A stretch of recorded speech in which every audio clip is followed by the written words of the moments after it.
பழனிச்சாமி. நான் 4ஆம் வகுப்பு படிக்கிறேன். என்னுடைய தலைப்பு விண்வெளியின் வீரமங்கை. காற்றின் கந்தல் கல்பனா என்னும் காவியம்.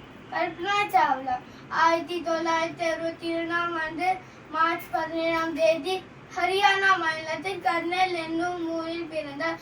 சண்டிகரில் உள்ள பஞ்சாப் பொறியியல் கல்லூரி 1982ஆம் ஆண்டு ஏரோநாட்டிக் இன்ஜினியரிங் பிரிவில் இளங்கலை பட்டம் பெற்றார். 1984ஆம் ஆண்டு அமெரிக்காவின் டெக்சாஸ் பல்கலைக்கழகத்தில் முதுகலை பட்டம் பெற்றார். 1986ஆம் ஆண்டு நாசா அமெஸ் ஆராய்ச்சி மையத்தில் பணியாற்ற தொடங்கினார். 1995ஆம் ஆண்டு நாசா விண்வெளி வீரர் பயிற்சி குழுவில் சேர்ந்த அவர் 1996ஆம் ஆண்டு விண்வெளி பயணத்திற்கு தேர்வு செய்யப்பட்டார்.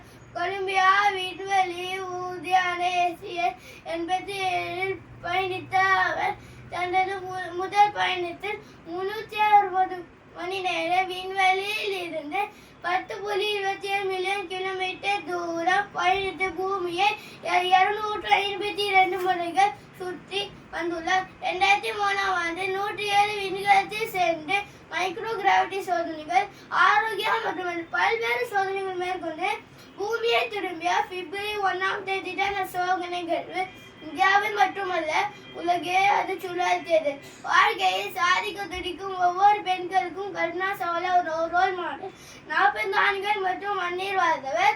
அவரது நினைவாக அவர் படித்த பள்ளியிலிருந்து 1998ஆம் ஆண்டு முதல் சம்மர் ஸ்பேஸ் எக்ஸ்பீரியன்ஸ் புரோகிராமில் 2 மாணவர்கள் நாசாவிற்கு செல்வார்கள். கல்பனா சாவ்லா நினைவு உதவித்தொகை பல்கலைக்கழக பட்டதாரிகளுக்கு டெக்சாஸ் பல்கலைக்கழகத்தில் 2003ஆம் ஆண்டு வழங்கப்படுகிறது.